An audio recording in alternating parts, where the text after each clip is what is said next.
Thanks for tuning in to your next instalment of Homesales, Your Next Move.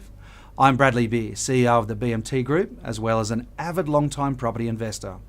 We have a great show lined up for you this evening, and I'll share my experience from over 20 years of investing and knowledge in the property industry. If you're an investor, owner-occupier, or you just want to keep your finger on the pulse in the property industry, there'll be something for you on this show today. So let's take a look at what's coming up on this episode. Tara Bradbury is back with her great roundup on all that's going on in property this week. Rik Rushton will share his thoughts on the market today, in the future, and important resources available to property buyers. And our Did You Know Homesales Buyer Toolkit, the importance of insurance. Let's not waste another minute. Let's cross now to Tara, who's standing by with the latest news. Thanks, Brad. This week we learn how units are selling for larger losses than houses and look at new legislation affecting renters. We also explore the increasing demand for property in Bathurst and Hobart and consider the effects of the major rail projects in Sydney. Now to our first story. The latest data from CoreLogic indicates that the gap between houses and units selling for a loss is widening across Australia, with units reselling in the June quarter showing a higher proportion of losses than houses. The latest CoreLogic Property Pulse report reported that 14.3% of units resold across Australian capital cities transacted at a gross loss, and that the loss rate was roughly double of that of houses. It found that across a combination of regional areas, unit losses comprised of 16.1% of transactions. Amendments to the current rental legislation has been introduced to the New South Wales Parliament and aims to give the power to tenants, which includes the ability of certain cases to break leases without penalty. The changes have been described as common sense changes that are getting the balance right. And here are what some of the reforms include. The ability for tenants to make minor alterations to properties, the introduction of new minimum standards for properties, the ability for tenants to get ratification orders from fair trading for repairs, restricting rent increases for periodic leases to once a year, the ability for victims of domestic violence to break their lease without incurring any penalties at all. Local downsizers in the Sydney investor market are driving demand in the Bathurst real estate this spring. According to global real estate group Rain & Horne, Bathurst offers excellent affordability in investment yields compared to capital city markets. Bathurst's medium real estate price of $380,000 is significantly below the Sydney medium, while rental returns are 4 and 5% compare favourably against those generated by the investment properties in the capital cities. According to CoreLogic Housing Affordability Report, the median dwelling price in June 2018 for regional New South Wales was $450,000 compared to $845,000 in Sydney.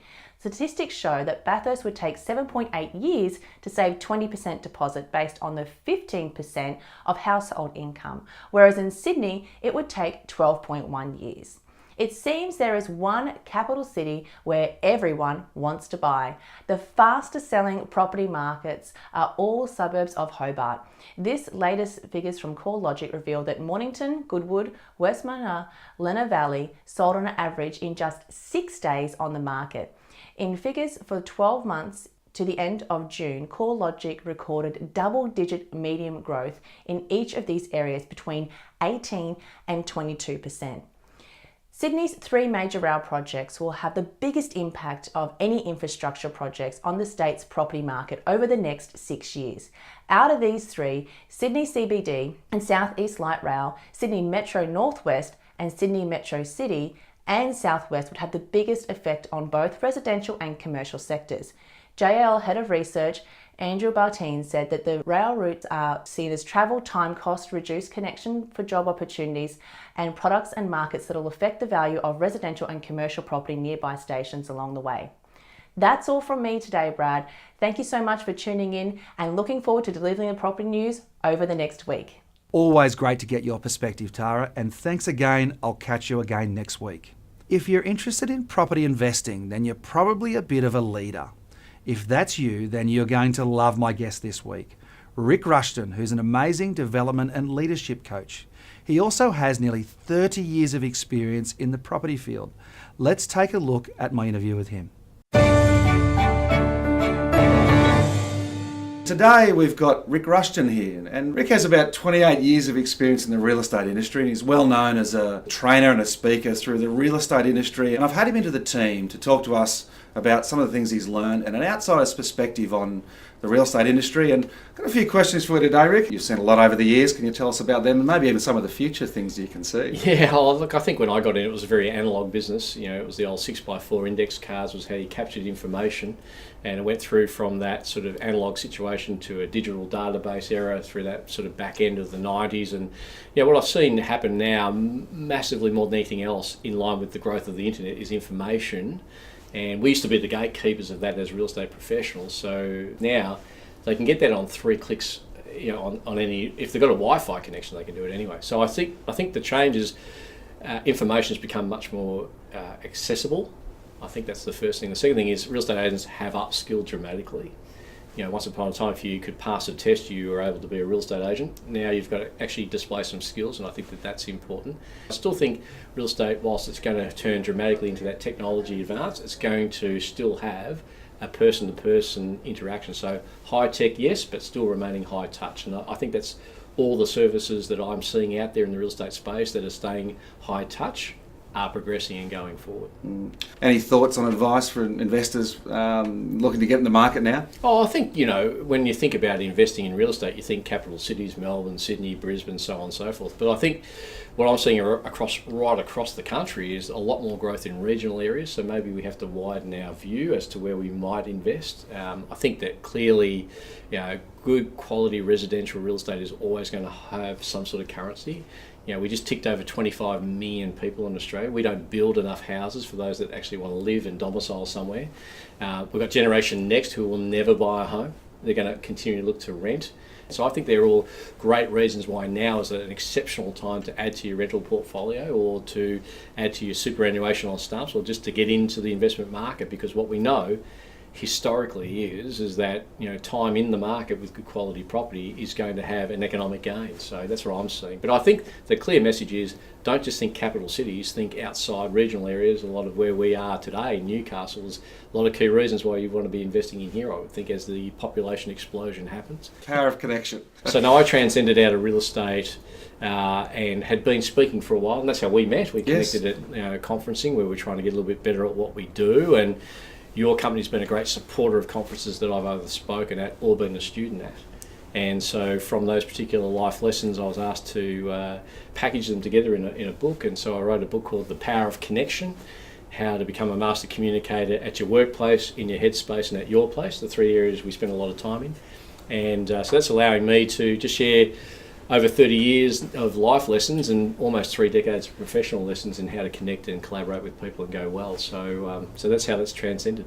Rik, it's been great. We've had you here through our team today. We've been listening to what you say. And look, 28 years in the industry, and I've seen you at many of these conferences where we've been, a chunk of our work comes through the real estate industry, and we've had an integral part in helping to teach, I guess, the real estate industry and really property investors about investing in property and in depreciation, what it means to them. And the real estate industry is sort of a conduit to that. And it's been interesting to watch over the years where we've spent a lot of time with these people learning how to, it's almost the power of connection sometimes, because a lot of our referrals actually come from that industry. And look, I think a key thing, and with the moving into home sales at BMT, one thing we did see is that we'd be doing a lot of work in depreciation and talking about what these numbers mean and helping crunch those numbers. And we built some other software, PropCalc, that actually goes to the next level of helping investors to crunch the numbers on their properties.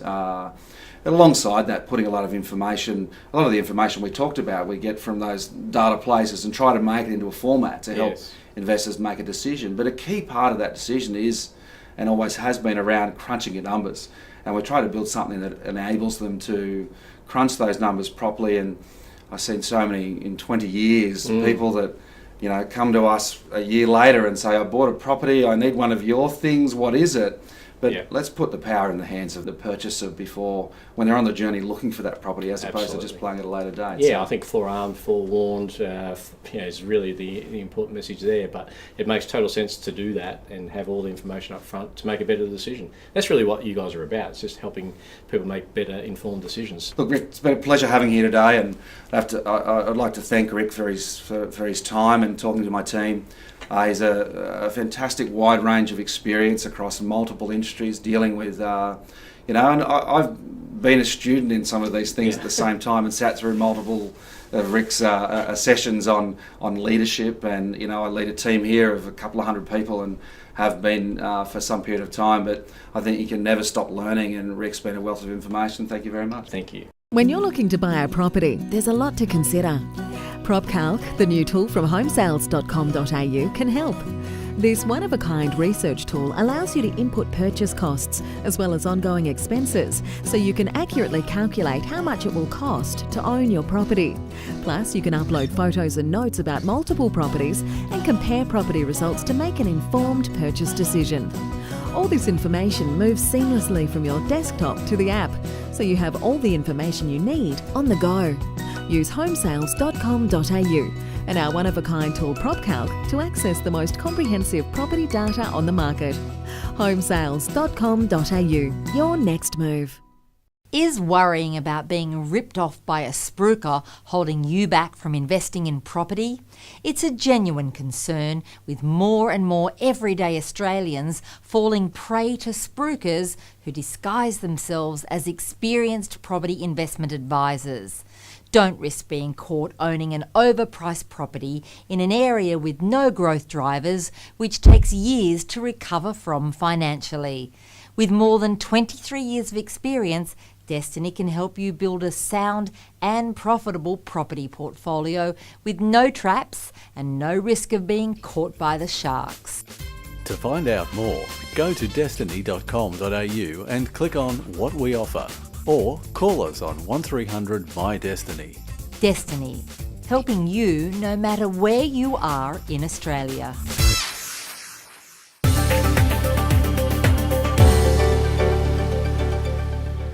One of the most important parts of being a property investor is asset protection, and suitable insurance is critical to that. You probably already know that you need house and contents insurance, but have you thought about landlord's insurance? It's not only the building that you need to insure, it's also the income that the building makes.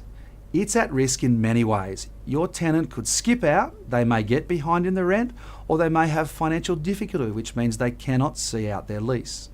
In addition to this, you might have tenants who treat your property badly and cause damage, which is more than just wear and tear. You may find yourself facing the cost not only to repair the property, but to go to court to get the money back later. You can protect yourself against the risk of these things by being adequately insured and cover more than just building and contents. There are lots of policies on the market today, but they aren't all the same. Make sure you shop around and check what each different policy includes before you just agree to one. Don't just accept the one the property manager suggests without doing some of your own research. Property is usually the single largest investment you will make in your lifetime, so you need to get this right. If you need some help, you can always give BMT Insurance a call, and we can help you sort through some of those options and get the right one. We have a wonderful free calculator on our website which can help you to work out the true replacement cost of your building, so you can be sure you aren't under or overinsured. There's also a frequently asked question page too.